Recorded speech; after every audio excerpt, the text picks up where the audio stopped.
for tuning in, everybody. This is our weekly update. We're going to try to keep these short and sweet. Last week, I got to go to the annual Bright MLS shareholders meeting with Bernie Flax. That was my first time attending that. Each year, the president of our association goes and attends. I've got a couple bits of information to bring back to you from that. Of course, I'm always interested in the market stats. I think that's probably what you guys are most interested in as well. And Lisa can always deliver them with a bit of humor. She's quite fun to listen to. So she mentioned about a bump in sales activity in October, but she cautioned that 25 will be a really tricky market to predict. Prices are still rising despite high mortgage rates. And of course, we still have some issues with low inventory, but lots of homeowners have quite a bit of equity in their homes. So despite the high mortgage rates that we're facing, people are able to do larger down payments and offset that higher mortgage rate.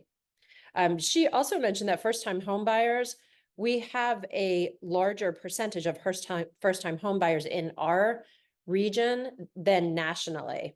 So I thought that was interesting, and that could be based on, home price averages. Inventory has been rising for 9 months in a row, but we're still 60% of the supply of where we were back in 2019. She also mentioned a stat looking back is that inventory has been falling since before the pandemic, and that the average tenure of a homeowner staying in their home is now 13 years. So people are definitely staying in their homes longer. Her look ahead, a couple of tidbits were that mortgage rates increased after the September Fed meeting. We know that happened. You expect that if the Fed cuts the rate, that we're going to see a reduction in the mortgage rates.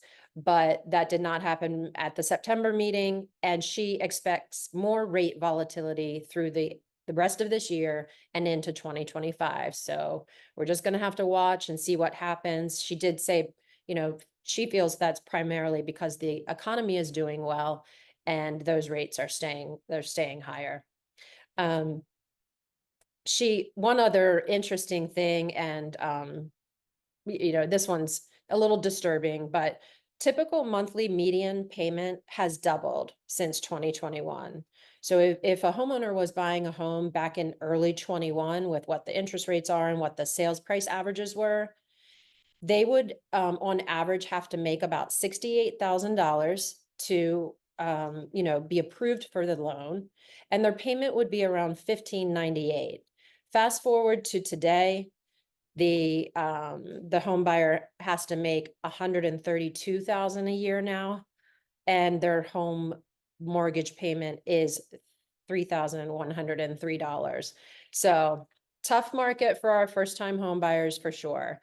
I thought that was an interesting stat that she gave us. Good information on things that Bright offers to you. If you aren't aware, they do a buyer and seller activity index every month.